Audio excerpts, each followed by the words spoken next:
Ito po ay pure alloy. Mas matibay po ito kumpara po dashboard. Kumpara po dun sa ating mga every wagon at saka every van.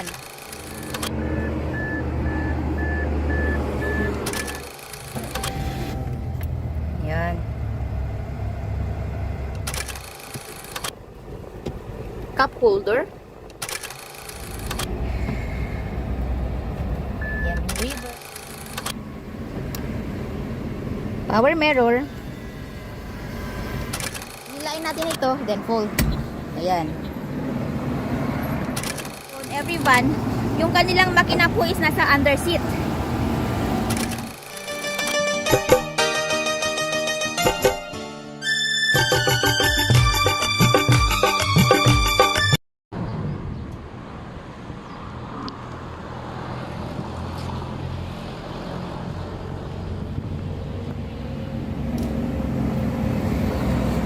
Magandang araw na naman po sa lahat ating mga ka-DA sa buong Pilipinas. Samahan nyo na naman po ako at mayroon po tayong i-review na unit.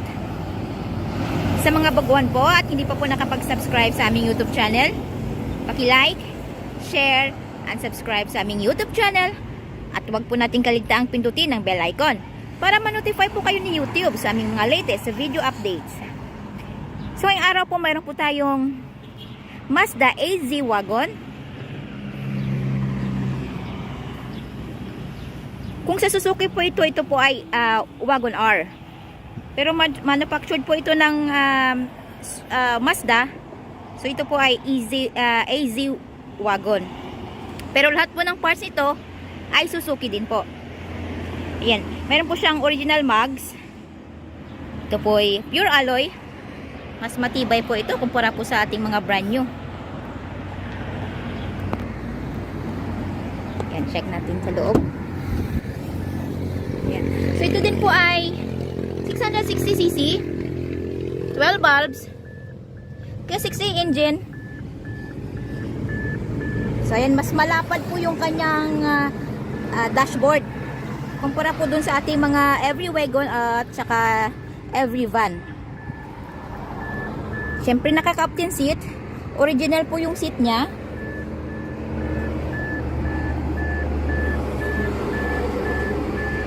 Siyempre, brand new ceiling. Armrest. Ayan. Check po natin yung start po natin. Ayan.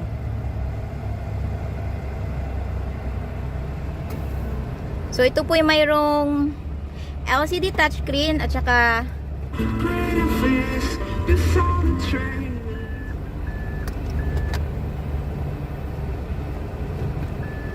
backing camera.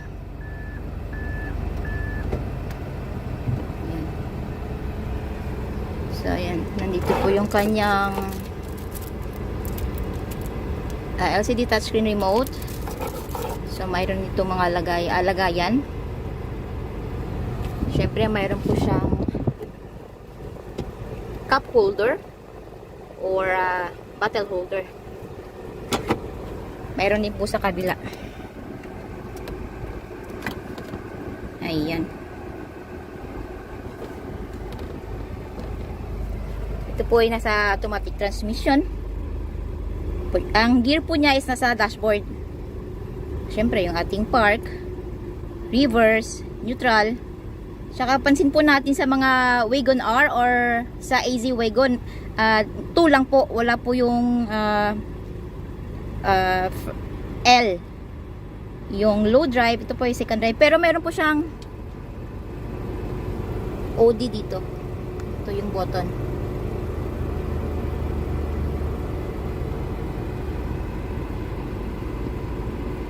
Ito po yung second gear. Dito. So, ito po yung kanyang, naka-aircon po siya. Aircon button. Aircon adjustment. So, ayan. Maririnig po natin, napakalakas ng aircon. Tingnan natin. Nandito po yung kanyang socket charger or charger socket. So, ayan. reverse, neutral, syempre yung drive, second gear natin. So yan.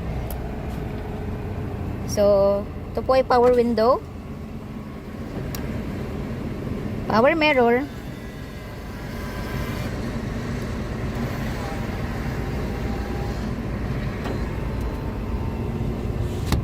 ayan. So nandito po yung kanyang headlight adjustment.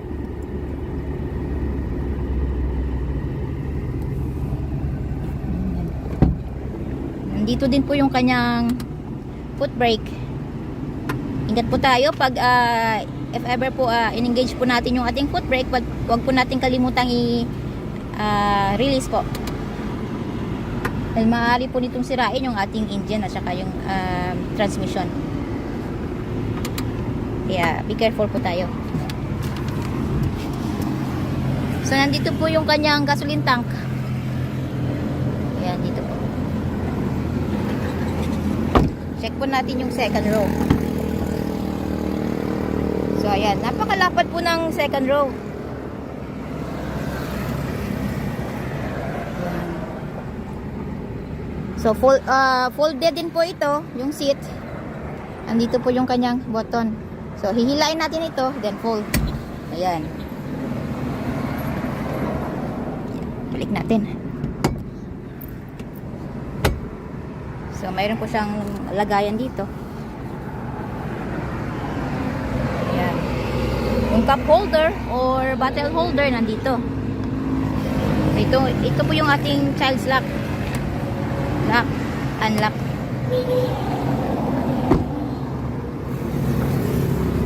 Check natin yung ating compartment. Ayan. Napaka-cute na kanyang compartment area. So, nandito na din po yung ating spare tire, jack at saka wrench.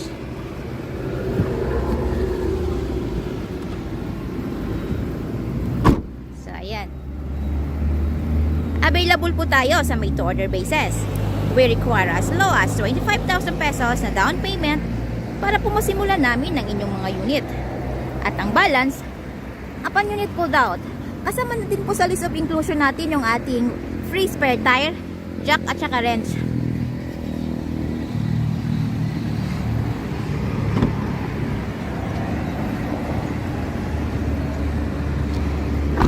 Yan.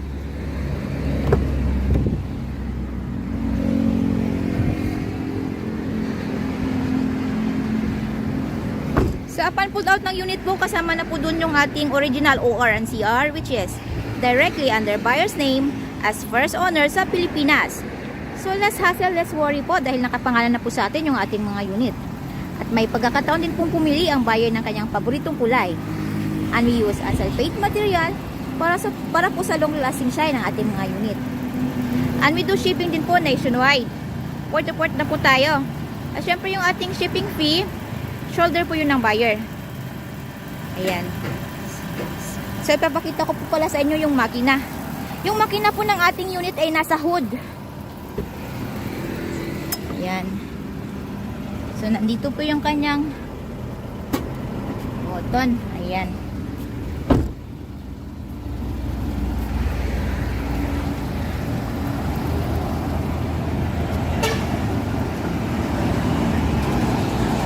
Unlike po dun sa ating every wagon, every van, yung kanilang makina po is nasa underseat.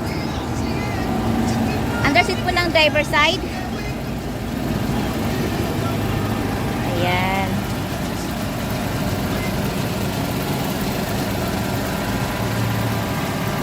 Ayan. So, yung battery po is nandito din.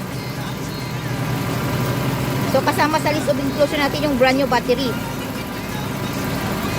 Siyempre, brand new engine oil, gear oil, brake oil, bago din po ang spark plugs nito. So, ayan, napakalinis ng makina. Ibulok sa bago.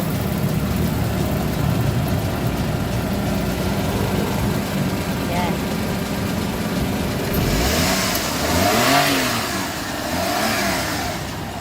Ayan.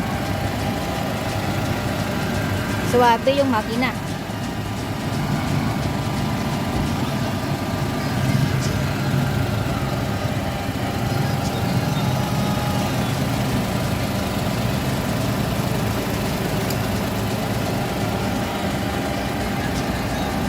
So, ayan. Yung ating unit po is bound to Basilan. So, syempre, ang price po ng ating unit ay nasa 260,000 pesos. All in na po yun, wala na pong hidden charges. So, ano pa pong hinihintay natin? Come and visit us at Kilometer 11, Patalunan Pequeño, Davao City. At maaari din po nyo kaming kontakin through our Facebook page, Raihan Megnegosyo Trading, at R&R Surplus Multicabs and Trucks. At maaari din po ninyo kaming tawagan sa mga numero na nasa inyong mga screen. So mga ka-DA, abang-abang lang po tayo at mayroon po tayong parating na ganitong unit din po. Yes, as of now, mayroon po tayong 3 unit available coming po. So ayan. Tara, subukan po natin.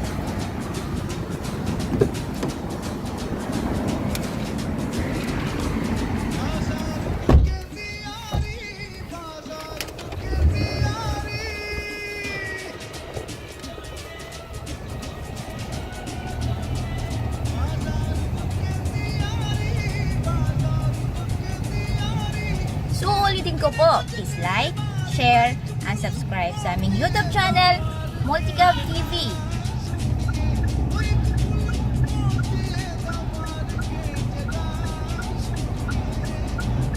Magkita-kita po tayo ulit para sa ating panibagong surplus unit review. From same place, same channel. So, stay tuned lang po tayo. Maraming salamat po. Ingat po tayo lagi.